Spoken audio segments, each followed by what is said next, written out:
Prepare-se para mergulhar no coração sombrio de um dos maiores enigmas da história criminal. Carlo Gambino.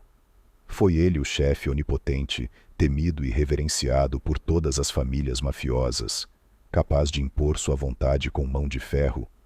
Ou sua grandeza foi uma construção, manipulada por forças ocultas e interesses velados? Um firme defensor das tradições mafiosas, opositor intransigente do tráfico de drogas, ou um mestre da hipocrisia, cuja moral era apenas uma fachada conveniente? Hoje, desvendaremos a trajetória de Gambino, analisando as diversas perspectivas com evidências e exemplos palpáveis, para que você possa formar sua própria opinião sobre esta lenda, ou suposta lenda, da máfia.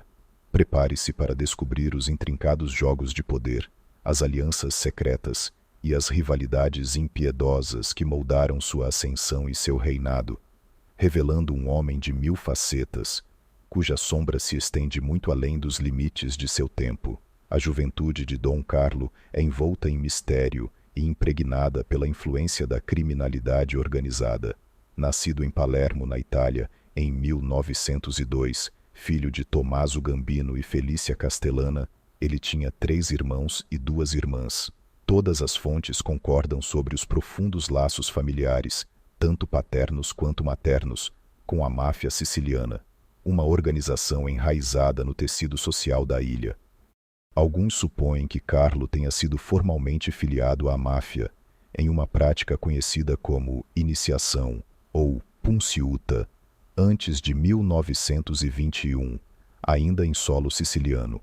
No entanto, as evidências concretas que apoiam essa afirmação são escassas, alimentando o fascínio e o mistério em torno de seus primeiros anos.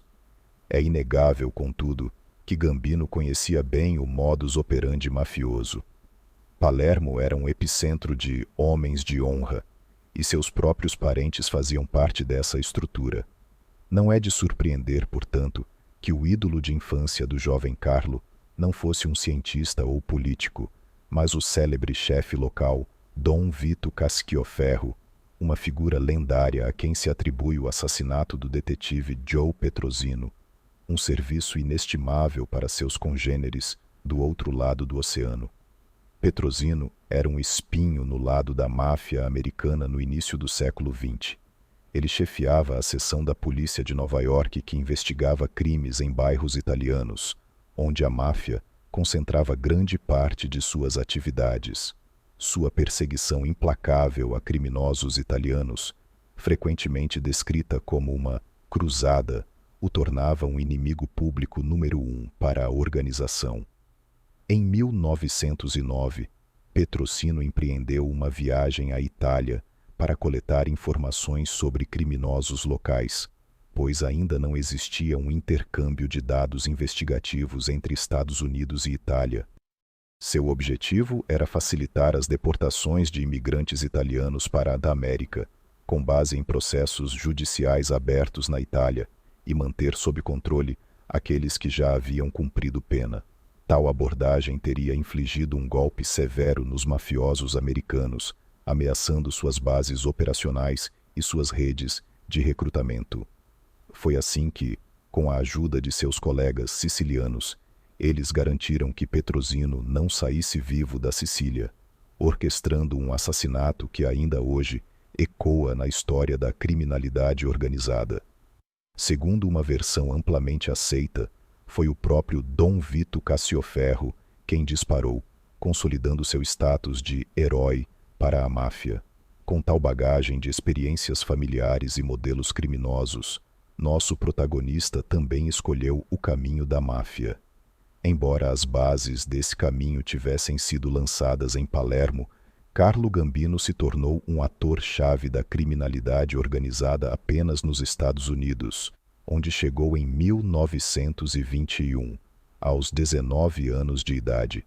Em dezembro daquele ano, ele desembarcou ilegalmente nas costas americanas a bordo de um navio mercante, uma entrada furtiva que já prenunciava uma vida à margem da lei.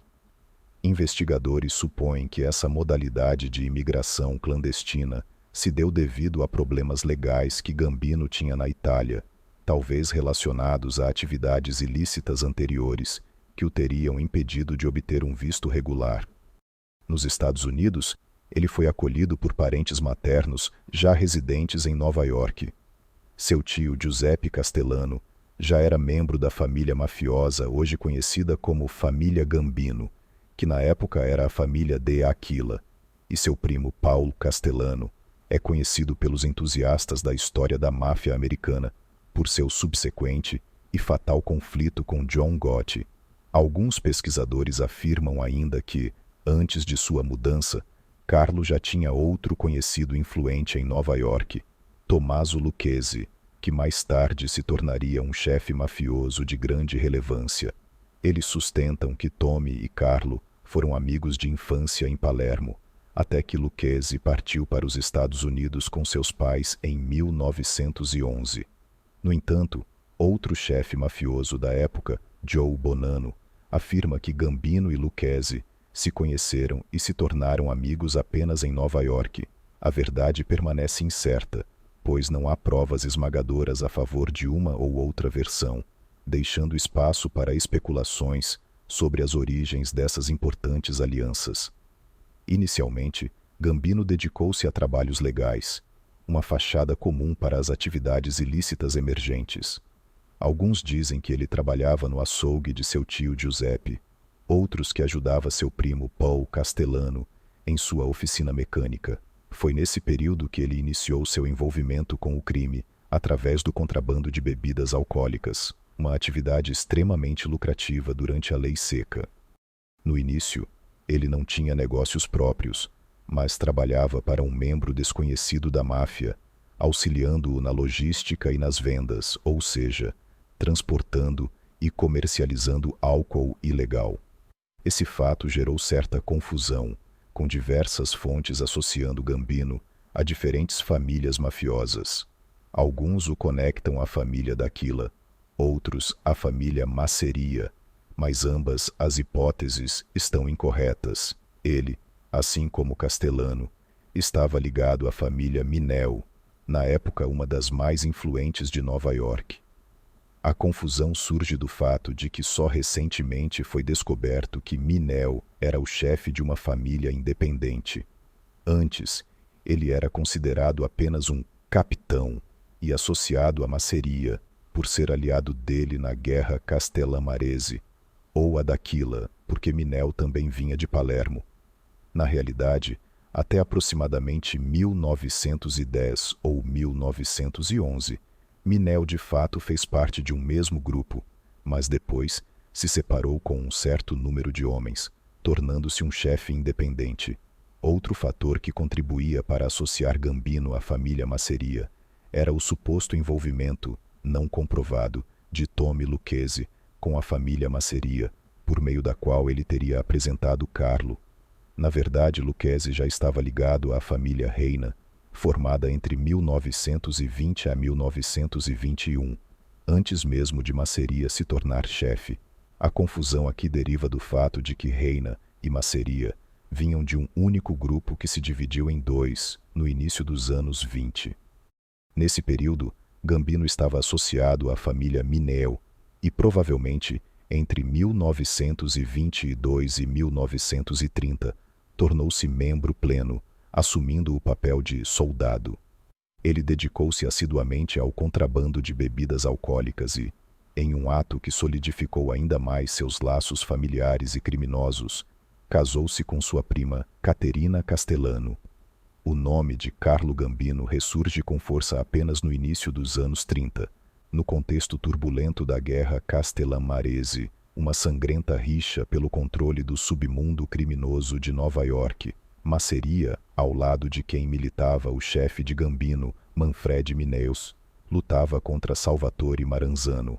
A essa altura, Carlo já parecia ter algum peso na família Mineo, demonstrando uma precoce capacidade de navegar pelas complexas dinâmicas mafiosas. Joe Bonanno, em sua autobiografia, o descreve como um soldado astuto e capaz da família Mineo, enquanto outro mafioso da época, Joey Valati, afirma inclusive que Gambino era uma figura importante no círculo de Masseria. desfrutando de uma reputação crescente. Ambos lembram de Carlo no contexto de um atentado em que, em vez dele, seu irmão Paul Gambino foi atingido. O irmão sobreviveu, e Carlo, em um movimento tático astuto com seus colaboradores mais próximos, rapidamente mudou para o lado de Maranzano, um sinal de sua praticidade e de sua capacidade de se alinhar com o vencedor. Ao término da Guerra Castellamarese, que resultou na morte de Masseria e Maranzano, e em uma reorganização radical da máfia americana, Carlo se viu na família liderada por Vincent Mangano e, ao que parece, foi promovido a capitão, um passo significativo em sua ascensão. Em todos esses anos, Gambino conseguiu permanecer nas sombras, uma de suas habilidades mais valiosas. Por 9 anos, as autoridades não tinham qualquer informação concreta sobre ele, um testemunho de sua discrição e de sua capacidade de operar incógnito. Sua primeira prisão ocorreu apenas em 1930, por ter sido detido como pessoa suspeita. Foi obviamente liberado, demonstrando a fragilidade das acusações. O mesmo aconteceu 3 anos depois, quando foi preso por participação em uma fraude. Carlo havia posto em prática o velho truque da fraude do lenço e da nota. O golpe consistia em abordar na rua um estranho abastado, apresentar-se como estrangeiro e mostrar uma grande soma de dinheiro. Iniciava-se uma conversa, pedindo ajuda para encontrar um hotel ou outros serviços, em troca de um pagamento generoso. Assim que o dinheiro era mostrado, um cúmplice se aproximava, exortando a não exibir tais somas em público e a depositar o dinheiro em um banco americano, sacando-o aos poucos. Fingia-se nunca ter usado um banco e não confiar neles. O cúmplice, então, convencia a vítima a mostrar como era fácil depositar e sacar dinheiro. Os 3 iam ao banco, onde a vítima sacava uma quantia. Vendo isso, simulava-se alegria e, por generosidade, queria se mostrar como em seu próprio país, onde não se confiava em bancos, o dinheiro era guardado. Pegava-se o dinheiro da vítima, embrulhava-se em um lenço e o devolvia. No entanto, assim que o dinheiro era embrulhado, o cúmplice distraía brevemente a vítima, enquanto o lenço com o dinheiro era trocado por outro, contendo papel sem valor, para depois se afastar com uma desculpa plausível. Carlo realizou esse truque na cidade de Brockton, Massachusetts, aliviando um cidadão ingênuo de $1.200, uma soma considerável para a época, pelo que foi preso. Contudo, conseguiu fiança e imediatamente deixou o estado, escapando assim da punição por essa proeza. Um exemplo de sua habilidade em manipular o sistema legal. Não está totalmente claro por que Carlo se dedicava a pequenas fraudes, dado que, no final dos anos 20, ele e seu irmão, Paul Gambino, haviam sido identificados pela polícia como líderes de uma gangue independente de contrabandistas de bebidas alcoólicas, uma atividade muito mais lucrativa. No final da lei seca, Gambino demonstrou sua visão empresarial perspicaz. Ele acreditava que a demanda por álcool ilegal permaneceria alta, apesar da revogação da lei, e ele estava certo. Tinha fundos suficientes para adquirir importantes destilarias em 4 estados: Maryland, Nova Jersey, Nova York e Pensilvânia. A maioria dos contrabandistas, após a revogação da lei, se retirou ou tentou legalizar suas atividades, mas Gambino percebeu um nicho de mercado. Além dos alambiques, Carlo também adquiriu várias empresas que produziam bens, utilizando álcool desnaturado, também conhecido como etanol. Dessa forma, ele podia comprar etanol em quantidades ilimitadas, aparentemente para a produção de tintas, solventes ou outros produtos industriais, sem a necessidade de uma licença para a produção de bebidas alcoólicas. Na realidade, o etanol era entregue ilegalmente aos alambiques, onde as impurezas inúteis deveriam ser removidas, e ele se tornaria apto para a produção de bebidas alcoólicas, ou seja, transformado novamente em álcool etílico puro. Só depois se podia produzir álcool para vender a bares clandestinos ou vender o próprio álcool a empresas legais de produção de bebidas. Tudo isso, naturalmente, ocorria fora do quadro legal, gerando enormes lucros. Para quem tudo isso servia, você se pergunta se a proibição havia sido revogada e era possível trabalhar legalmente. Em primeiro lugar, não era tão simples obter uma licença para a venda de bebidas alcoólicas, devido aos longos procedimentos burocráticos e às rígidas regulamentações. Então, os locais de venda ilegais permaneceram em funcionamento por um certo tempo. Em segundo lugar, a indústria do álcool nos Estados Unidos estava, por assim dizer, renascendo das cinzas, e a oferta de produtos importados não conseguia cobrir a demanda crescente que antes era satisfeita pelos contrabandistas. Assim, no primeiro período após a revogação da proibição, o álcool ilegal era necessário tanto aos consumidores, que buscavam alternativas mais baratas ou facilmente acessíveis, quanto aos produtores legais, que precisavam repor rapidamente a oferta que até pouco tempo antes era coberta pelos contrabandistas, e tinham uma necessidade desesperada de matérias-primas, mesmo que obtidas de forma não totalmente legal. Assim, Gambino, que na época era quase um monopolista na produção e venda de álcool etílico ilegal, nos estados que mencionei, acumulou uma fortuna considerável em alguns anos, enquanto seu esquema permaneceu ativo, construindo as bases de seu império financeiro.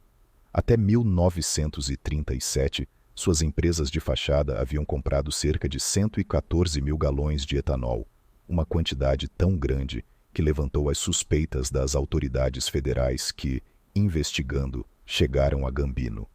Ele foi preso em junho de 1937.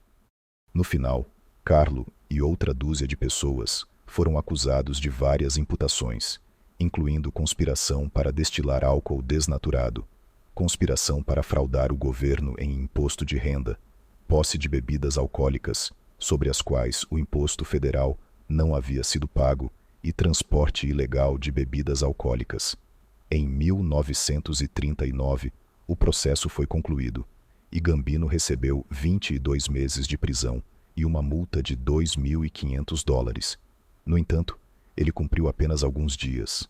Seus advogados habilidosos recorreram, durante o qual Carlo foi liberado, e o resultado foi a anulação da condenação, pois os advogados conseguiram demonstrar que as interceptações telefônicas dos investigados haviam sido realizadas ilegalmente e constituíam uma das provas principais. Quase imediatamente depois, houve outro caso de evasão fiscal, mas também ali Gambino se saiu facilmente, cumprindo apenas 30 dias de prisão. Essa série de sucessos legais demonstrava sua crescente influência e a capacidade de explorar as lacunas do sistema. Nesse período também teve início a epopeia das tentativas de deportação, uma sombra que o perseguiu por décadas, mas a isso voltaremos mais adiante. Agora, propomos um salto de alguns anos, para 1940. A primeira metade desta década nos Estados Unidos foi um período extremamente peculiar e propício para atividades ilegais.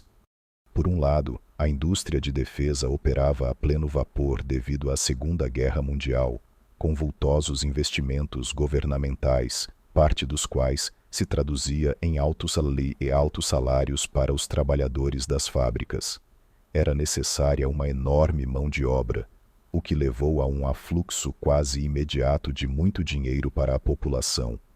Por outro lado, esse dinheiro não podia ser gasto devido à escassez de bens e ao racionamento imposto pelo governo. E o que acontece quando a oferta legal não consegue satisfazer a demanda? Exatamente, aqueles que podem satisfazê-la ilegalmente se ativam, ou seja, os mafiosos, e Carlo Gambino em particular, tornaram-se atores ativos e influentes do mercado negro, especializando-se na distribuição de bens racionados. Quando falo de escassez, não quero dizer que nos Estados Unidos se vivia como em Leningrado durante o cerco. Havia quase tudo, mas alguns bens essenciais podiam ser comprados em quantidades limitadas com cartões de racionamento emitidos pelo Estado, como a gasolina e a carne. Carlo ocupava-se principalmente da primeira, um bem vital para uma nação em guerra. Seu envolvimento, aliás, só se tornou conhecido nos anos 60 pelas palavras de Joe Valati, que definiu Gambino como um dos principais atores do mercado negro de cupons de gasolina em Nova York. Valati descreveu detalhadamente o funcionamento desse esquema, um sistema bem azeitado que explorava as necessidades da população. O sistema de distribuição de gasolina por meio de cupons desempenhou suas funções restritivas por pouco tempo. Quase imediatamente, os consumidores não tinham combustível suficiente para suas necessidades diárias ou de trabalho. O mundo criminoso, decidido a explorar essa carência, começou com o roubo sistemático de tais cupons. Os gangsters à noite arrombavam os escritórios da administração para o controle de preços, onde os cupons eram guardados, levando tudo. Frequentemente, essas atividades eram conduzidas por grupos independentes e menos organizados, sem redes de distribuição capilares, que então vendiam os cupons no atacado a traficantes da Cosa Nostra. Gambino era justamente um desses traficantes de alto nível. Comprava os cupons de numerosos ladrões e depois os distribuía através de uma vasta rede de varejistas, garantindo um fluxo constante de gasolina ilegal e um enorme lucro. Muito em breve, o Estado acabou com a possibilidade de obter cupons por meio de invasões. Ordenou que fossem guardados durante a noite em cofres bancários bem protegidos, tornando os roubos diretos quase impossíveis. Isso deixou os ladrões sem saída, mas quase imediatamente funcionários corruptos da administração para o controle de preços os substituíram, começando a roubar e vender os cupons aos traficantes da Cosa Nostra. No final, a situação saiu tanto do controle que, em média, cupons para 2.500.000 galões de gasolina eram vendidos diariamente no mercado negro, uma indústria ilegal de proporções gigantescas. Infelizmente, não sabemos qual era o volume exato gerenciado por Gambino, mas, segundo Valati, Carlos se enquadrava na categoria de traficantes cujos negócios semanais chegavam a centenas de milhares de dólares, confirmando sua posição de destaque nesse lucrativo esquema. E enquanto Gambino acumulava silenciosamente seu capital e consolidava sua posição econômica, paralelamente, algo acontecia que logo transformaria o obscuro capitão em um dos chefes mais discutidos e poderosos da Cosa Nostra. Esse período de crescimento econômico e de contatos consolidados foi crucial para sua futura ascensão ao poder. Existem duas teorias principais sobre como Gambino ascendeu ao poder, ambas profundamente enraizadas nos eventos daquela década. A primeira o coloca em uma posição proativa, um mestre estrategista que manipulou os eventos a seu favor, evoluindo depois para a convicção de que Carlo foi um ator forte e independente desde os primeiros dias de seu reinado como chefe. A outra teoria posiciona Gambino em uma posição mais dependente, desenvolvendo-se na opinião de que, por muitos anos, Carlo foi apenas um peão nas mãos de outros chefes mais poderosos, um homem de fachada, cujo poder era delegado. Ambas as teorias estão ligadas ao mesmo evento crucial, mas o interpretam de maneiras radicalmente diferentes, e agora tentaremos aprofundá-las para entender qual é a mais plausível, destacando a complexidade de sua figura. Iniciemos nossa jornada descrevendo o contexto que levou a este evento. Tudo começou no início dos anos 50, quando na família a qual Gambino pertencia, aquela que se tornaria a família Gambino, mas na época era liderada por Vincent Mangano, eclodiu um conflito interno entre o chefe Vincent Mangano e seu vice, Albert Anastasia, conhecido como o Chapeleiro Louco por sua brutalidade e sua liderança da famosa Murder Inc. Esse conflito, alimentado por ambições pessoais e divergências estratégicas, culminou no sangrento assassinato de Vincent Mangano e seu irmão Philip, na primavera de 1951. Após isso, Albert Anastasia, forte de sua reputação e brutalidade, tornou-se o chefe. Esse evento provocou a primeira cisão no principal órgão de resolução de disputas da máfia americana, conhecido como a Comissão, da qual faziam parte os chefes mais poderosos do país, criada para prevenir rixas destrutivas. Antes da ascensão de Anastasia, existia um bloco forte e unido que agia em conjunto, composto por Bonanno, Mangano, Profaci e Magadino. Outros dois chefes, Costello e Galliano, mantinham-se mais distantes. Após a eliminação de Mangano, Costello, que era amigo de Anastasia, obteve um aliado, formando outro bloco de poder dentro da comissão. No mesmo ano de 1951, Galliano morreu de causas naturais, e seu lugar foi ocupado por Tommy Lucchese, um chefe astuto e ambicioso, que não se contentava com um papel isolado e firmou uma aliança estratégica com Vito Genovese, membro da família Costello, e desejoso de depor seu chefe, Frank Costello. A tensão, como se pode imaginar, era notável e prenunciava novos confrontos. Em 1955, o conflito tornou-se abertamente declarado. Genovese tentou sem sucesso assassinar Costello, em um fracasso retumbante que, no entanto, marcou um ponto de não retorno. Frank sobreviveu, mas, abalado pelo atentado e talvez cansado das contínuas lutas, renunciou ao cargo de chefe da família, cedendo-o a Genovese, o qual, juntamente com Lucchese e Magadino, que havia passado para o lado deles devido a desavenças com Bonanno, tornou-se a força dominante na comissão, alterando os equilíbrios de poder. Anastasia, sentindo-se ameaçado pela nova coalizão, planejava matar Genovese e Lucchese, tanto para vingar Costello, que considerava seu aliado, quanto por medo pela própria vida, já que facilmente poderia ser a próxima vítima naquele jogo de matança. No entanto, foi dissuadido por Profaci e Bonanno, que disseram não querer uma guerra aberta e que, se Albert a iniciasse, eles se oporiam a ele.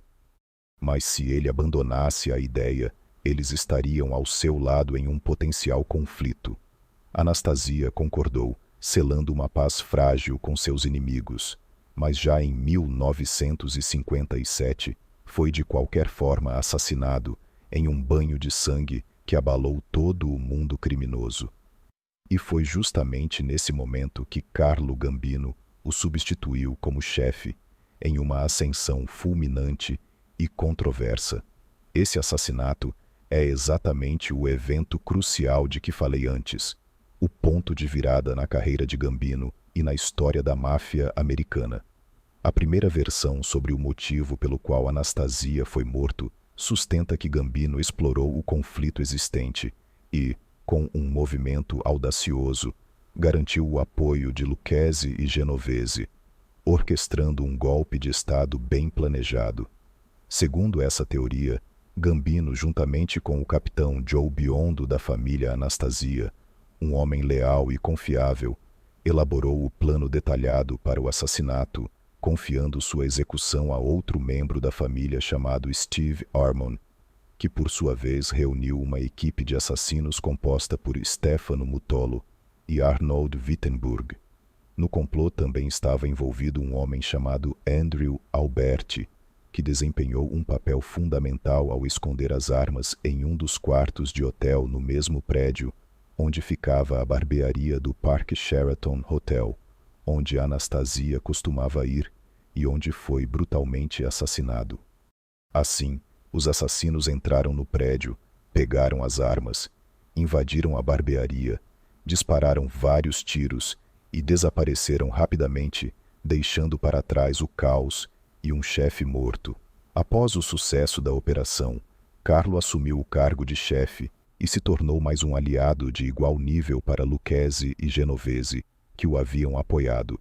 Essa versão o retrata como um mestre estrategista que havia orquestrado uma aliança mutuamente vantajosa, libertando seus amigos de um de seus inimigos mais perigosos e consolidando seu próprio poder. De acordo com outra versão, no entanto, as coisas aconteceram de forma completamente diferente, diminuindo o papel proativo de Gambino. Essa teoria surgiu relativamente recentemente, quando se tornaram disponíveis os testemunhos de um informante secreto chamado Alfred San Antonio, um soldado sob a liderança do capodecina Charles Dongarra. Segundo San Antonio, 3 capodecinas de Anastasia, Charles Dongarra, Joseph Ricobono e Joe Biondo, souberam que Albert estava preparando um atentado contra eles, temendo ser expurgados. Uma vez convencidos de que não se tratava de meros rumores, mas de uma ameaça real e iminente, decidiram não esperar pela morte e atacaram primeiro. Biondo confiou a tarefa a Steve Armone, que encontrou os assassinos mencionados anteriormente. Estes mataram Anastasia, e então os 3 conspiradores se apresentaram pessoalmente à comissão para explicar as razões de suas ações, justificando o assassinato como autodefesa. No final, seus argumentos foram considerados válidos e eles não foram tocados. Ao contrário, a comissão reconheceu a necessidade de um novo líder para a família Anastasia. Genovese e Lucchese aproveitaram imediatamente essa oportunidade para nomear o genro deste último, Carlo Gambino, como o novo chefe da família. O filho de Gambino, Thomas, era casado com a filha de Lucchese, razão pela qual a escolha recaiu sobre Carlo. Além disso, nesta versão, supõe-se que no momento do assassinato de Anastasia, Gambino não era o subchefe, como se acredita comumente, mas ainda um capitão. E se não fosse pelo apoio dos outros chefes, em particular de Lucchese e Genovese, que precisavam de um aliado controlável, dificilmente ele próprio teria se tornado o chefe da família. Essa suposição ganha ainda mais crédito em uma conversa gravada de Salvatore Santoro, subchefe da família Lucchese. Santoro era um membro de longa data da máfia, tendo ingressado na família ainda sob Galliano, e promovido a capitão sob Lucchese. Posteriormente foi preso em 1959 e, uma vez libertado, foi nomeado subchefe sob o chefe Tony Corallo.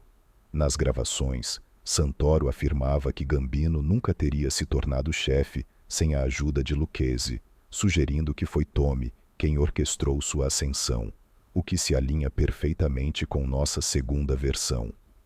Além disso, outras palavras de Santoro, nas quais ele afirma que nem mesmo Albert Anastasia pretendia escolher Gambino como seu sucessor, nos remetem à versão de que, após o assassinato do vice de Anastasia e Frank Scalise, em meados dos anos 50, na verdade seu lugar não foi ocupado por Gambino, mas por Nino Conti.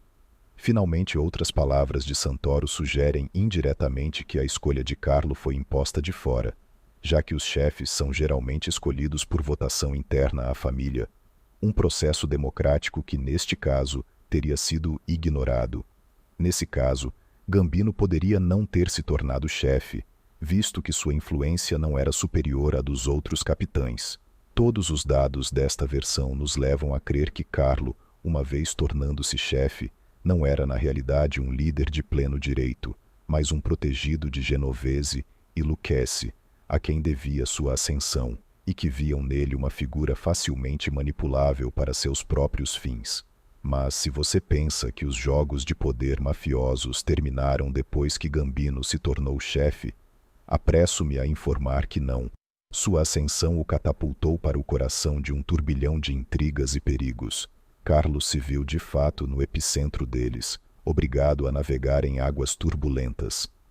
Em primeiro lugar, ele acabou, junto com outros chefes, nas mãos da polícia, durante a infame reunião de Apalachim de 1957, um encontro da máfia, no qual um dos pontos da pauta seria justamente a legitimação de Carlo como chefe. Esse evento foi um golpe devastador para a máfia e evidenciou a vulnerabilidade de seus líderes. Em segundo lugar, Gambino teve que estabelecer sua autoridade dentro da família, já que nem todos estavam satisfeitos com sua nomeação. Existia um grupo de conspiradores, em particular os leais a Anastasia, que não aceitavam um novo líder imposto, que queriam depô-lo. Mas Carlo soube de seus planos e atacou primeiro, com uma determinação impiedosa. São conhecidos pelo menos 2 assassinatos ligados a essa história de expurgo interno. Armand Rava, considerado o chefe dos rebeldes, e John Robilotto. Ao que parece, a eliminação desses 2 homens foi suficiente para normalizar a situação e consolidar sua liderança. E a partir desse momento, não houve mais ataques semelhantes contra Carlo. Em terceiro lugar, os problemas não eram apenas dentro da família. Joe Bonanno, que no início dos anos 50 era o chefe informal da coalizão de chefes na comissão, a qual agia como uma frente unida e impunha suas próprias condições, no início dos anos 60, havia quase completamente perdido sua influência. Primeiro, seu aliado Vincent Mangano foi assassinado. Depois, Vito Genovese depois Costello do cargo de chefe, formando uma poderosa coalizão com Lucchesi. Posteriormente, o irmão de Bonanno, Stefano Magadino, brigou com ele e também passou para o lado de Lucchesi. Mais tarde, Gambino, também leal a Lucchesi, tornou-se chefe, e finalmente o novo membro da comissão, Angelo Bruno, da Filadélfia, também estava ao lado de Lucchesi, completando um quadro de esmagadora superioridade. Bonanno tinha como único aliado Joey Magliocco, que havia substituído o falecido Joey Profaci no início dos anos 60.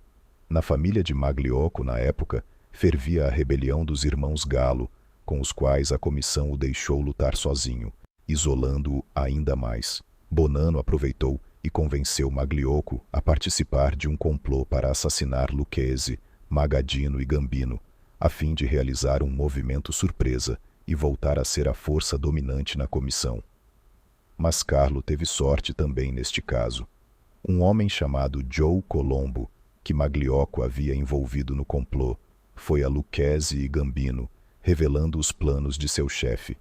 Magliocco foi finalmente removido e teve permissão para morrer em paz, já que na época estava doente, e faleceu pouco depois.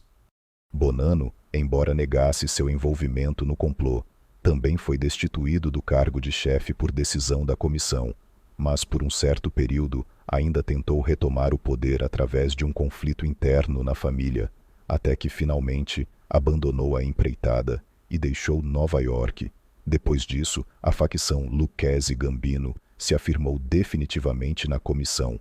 Tinham como aliados as famílias Genovese, Bruno e Colombo, as quais, de uma forma ou de outra, tinham que ouvi-los. Era evidente a superioridade numérica nos votos. O poder estava estabelecido.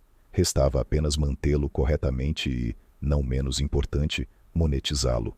Sob sua liderança, a família Gambino cresceu em poder e riqueza, superando em influência até mesmo a temida família Genovese, após a prisão de Vito Genovese, em 1959. Gambino era agora o chefe dos chefes, o mais influente de todos os chefes de Nova York, um resultado extraordinário para um imigrante ilegal que havia começado com o contrabando de álcool.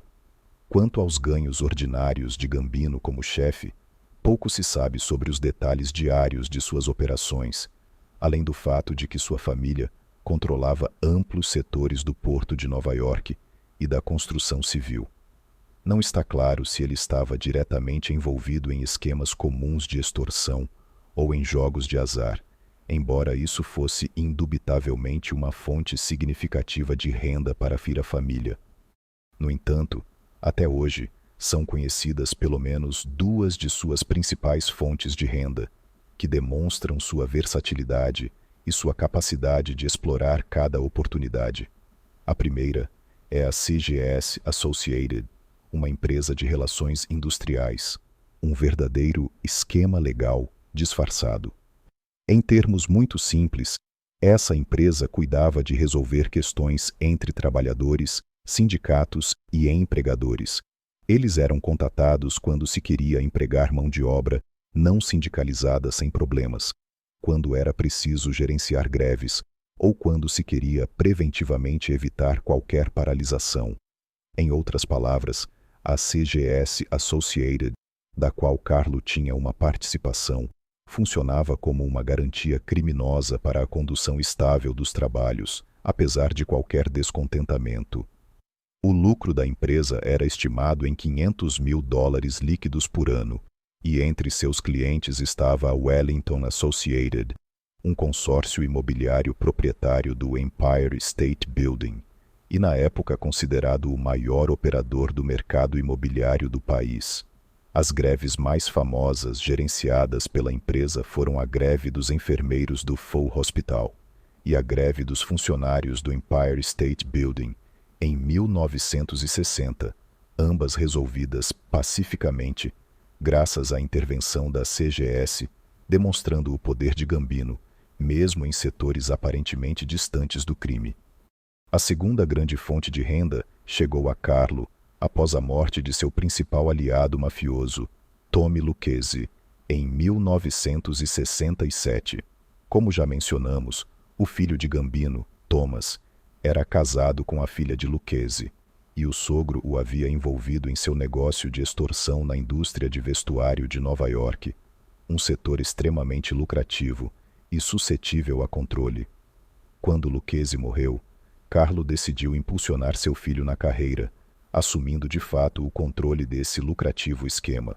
A extorsão aqui se baseava no controle dos transportes de mercadorias, sem os quais, como se pode imaginar, as roupas não poderiam ser entregues pelas fábricas e os materiais para sua produção não chegariam.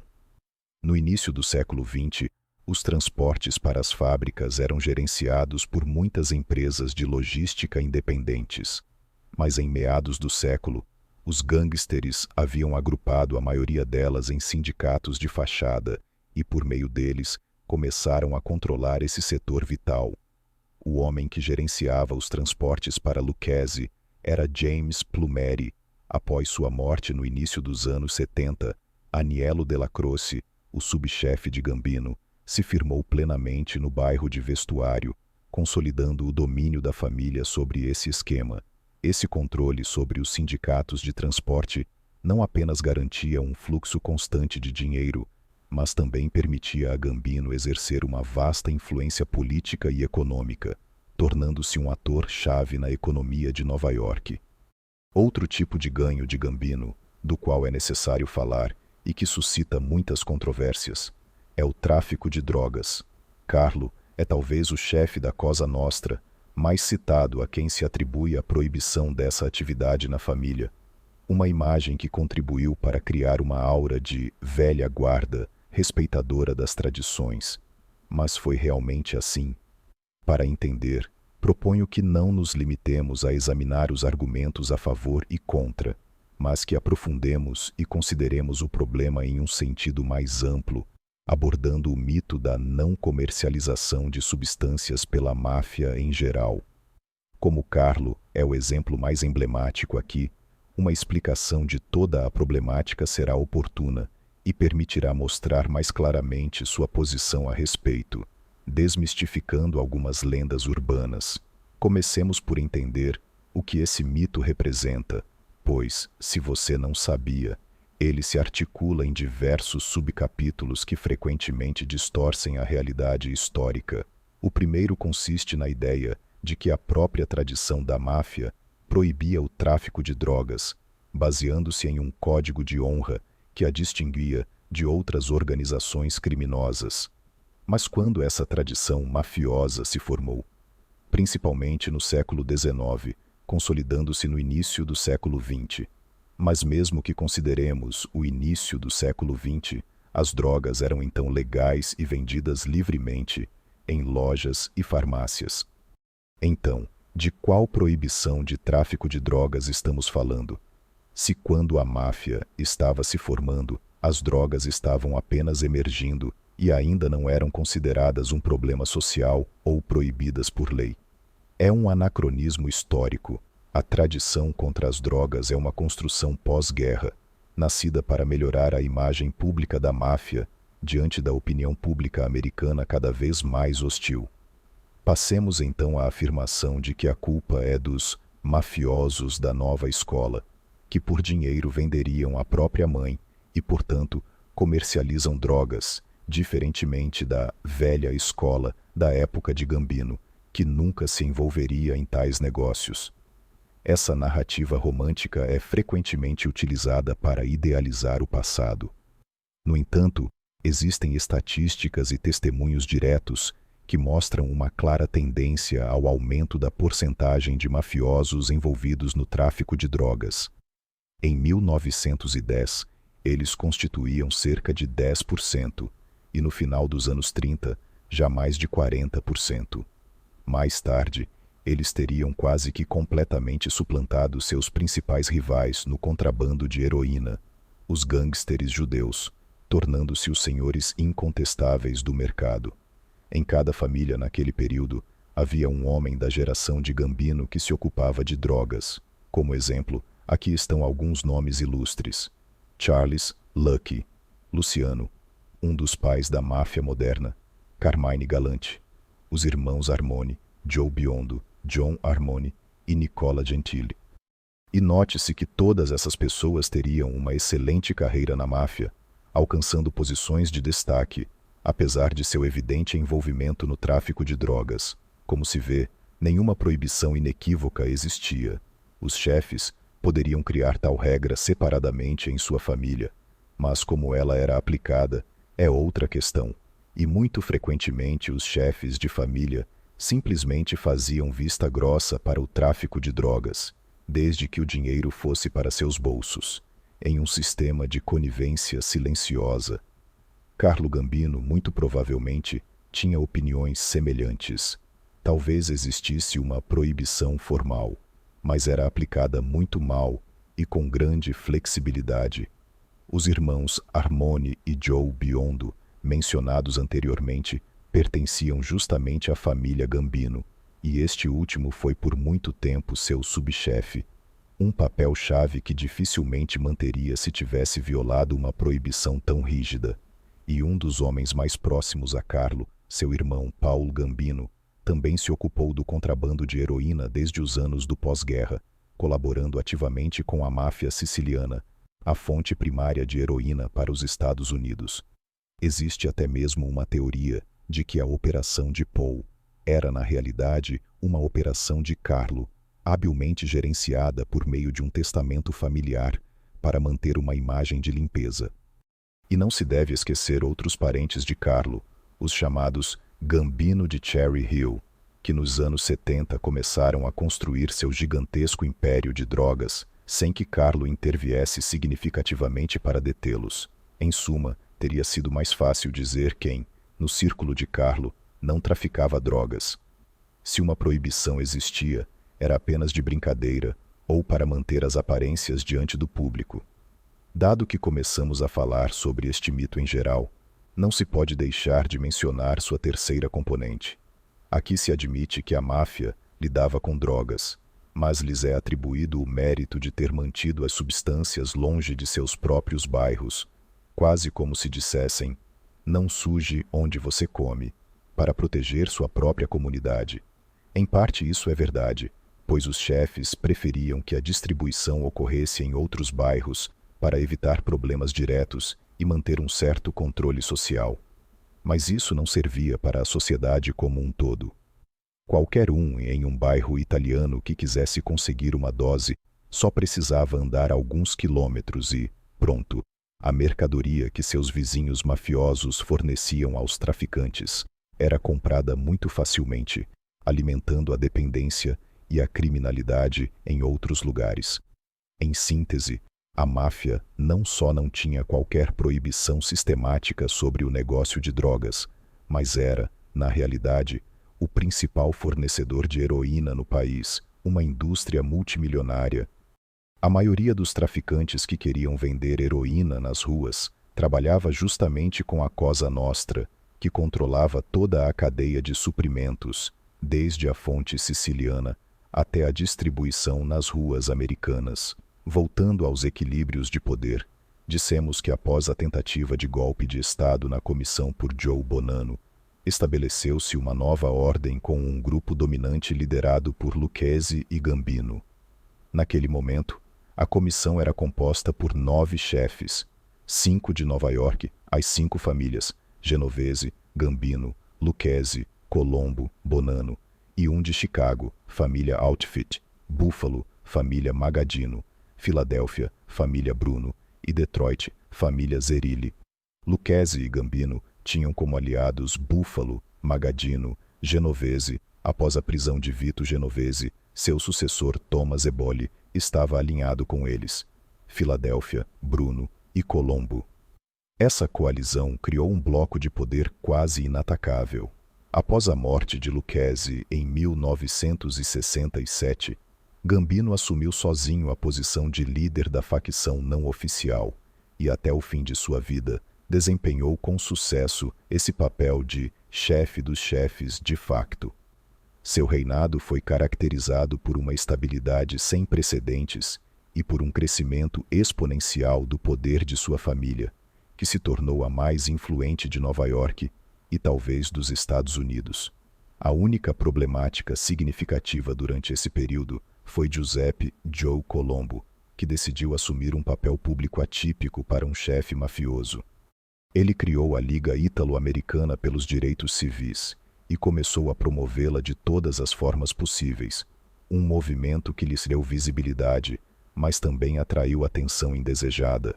Ele organizava manifestações, participava de programas de televisão, dava entrevistas a jornais e atacava a imagem da máfia e da Cosa Nostra, até mesmo no filme O Poderoso Chefão, que estava então em produção, exigindo a remoção da palavra máfia do roteiro. Inicialmente, Gambino não se opôs a essa ideia, vendo-a talvez como uma forma de melhorar a imagem dos ítalo-americanos, e doou pessoalmente dezenas de milhares de dólares à Liga. Mas Colombo não conhecia limites, atraindo para si a atenção não apenas do público e da mídia, mas também, e principalmente, do FBI, que via nele uma preciosa fonte de informações.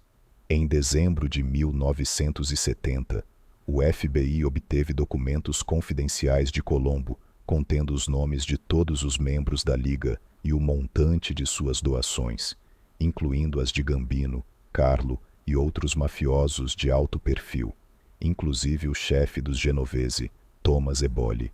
Em seguida, todos foram interrogados por um grande júri federal, um evento que foi provavelmente o ponto de virada quando a empreitada de Colombo perdeu completamente o apoio da máfia, que não tolerava tais intrusões.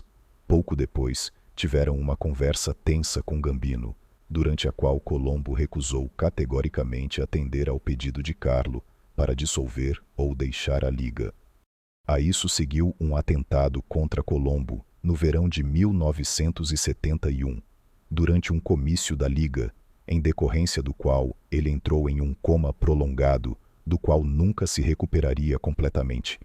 Os principais interessados no assassinato eram justamente Gambino e Joe Gallo, um rebelde da família Colombo com quem tinha um conflito interno. Nunca foi esclarecido quem organizou o atentado, mas a maioria dos investigadores e historiadores se inclina por Gambino, que teria visto em Colombo uma ameaça à discrição e à segurança de toda a comissão. Este episódio demonstrou mais uma vez a impiedade de Gambino em proteger os interesses e o sigilo de sua organização. No entanto, se com os inimigos no ambiente mafioso, Carlo conseguia se virar com bastante facilidade, mostrando uma astúcia e uma brutalidade inigualáveis, com seu principal adversário sob o nome de Autoridades dos Estados Unidos, ele lutou por toda a sua vida, em uma batalha legal exaustiva. Já mencionei que ele foi processado por tráfico ilegal de álcool e por evasão fiscal, mas o principal problema que não conseguia resolver e que o perseguiu até o fim era a questão da deportação. Como você se lembra, Carlo chegou aos Estados Unidos como imigrante ilegal em 1921. Em 1935, ele tentou mudar seu status de clandestino, indo para o Canadá e tentando reentrar legalmente com um visto, mas foi negado, provavelmente devido a seus crescentes antecedentes criminais. Sem se deixar abater, Carlo voltou aos Estados Unidos ilegalmente. Em novembro de 1936, foi preso pela primeira vez por permanência ilegal no país, mas já em 1937 a acusação foi, por algum motivo inexplicável, ou por uma intercessão influente, retirada. Então começou a guerra e Gambino foi esquecido pelas autoridades por um certo período, pois a atenção se concentrou em outros lugares. Lembraram-se dele, cuidadosamente, após a infame reunião de Apalatim, em 1957, quando as autoridades federais intensificaram sua caçada aos chefes do crime organizado. Mas quando foram prendê-lo, descobriu-se que Carlo, pouco antes de sua chegada, havia sido internado em um hospital para uma delicada cirurgia relacionada a problemas cardíacos. É impossível estabelecer com certeza se foi uma mera coincidência ou se Gambino estava encenando algum jogo astuto para burlar a justiça. Mas no futuro, truques semelhantes, como o agravamento súbito de suas condições de saúde, se apresentariam várias vezes em caso de problemas com a lei, tornando-se uma marca registrada de sua evasividade. As autoridades de imigração conseguiram notificá-lo da ordem de expulsão apenas em agosto de 1958. O processo foi marcado para setembro, mas a cada vez, antes da audiência, Carlos se sentia subitamente mal, forçando adiamentos contínuos. Ao que parece, ele realmente tinha problemas cardíacos, já que passou por várias cirurgias ao longo dos anos. Mas para as autoridades, suas condições eram claramente exageradas e usadas instrumentalmente. No entanto, a estratégia funcionava, tanto que algo semelhante à primeira audiência para o caso de deportação só ocorreu em 1963, 5 anos após a primeira tentativa. Ali também nada de concreto foi decidido e recomeçaram os constantes adiamentos devido à sua saúde. Finalmente, em 1966, o Departamento de Imigração conseguiu emitir um decreto de expulsão inapelável, baseado na entrada ilegal nos anos 20. Os advogados de Gambino decidiram contestar a decisão por todos os meios legais possíveis, e o caso retornou ao redemoinho das audiências constantemente adiadas, que se arrastaram por anos, muito além das previsões. A batalha legal se estendeu até 1970, quando o tribunal reconheceu a validade da ordem de deportação. No entanto, esta foi uma vitória de pirro para as autoridades. Agora, elas precisavam demonstrar que Carlo poderia realmente suportar a deportação sem comprometer gravemente sua saúde, um procedimento burocrático que ele habilmente explorou. Não tiveram tempo. Gambino conseguiu sair vitorioso também, neste último confronto. Até 1976, a execução da sentença foi constantemente adiada, graças a uma combinação de recursos legais e reais problemas de saúde. E em outubro daquele ano, aos 74 anos, Carlo Gambino faleceu serenamente de causas naturais em sua casa, em Staten Island, cercado por seus familiares, evitando a deportação até o último suspiro e deixando para trás um império criminoso e uma lenda que ainda hoje fascina e divide. Sua morte marcou o fim de uma era para a máfia, mas seu nome e sua influência permaneceram indeléveis na história do crime organizado americano.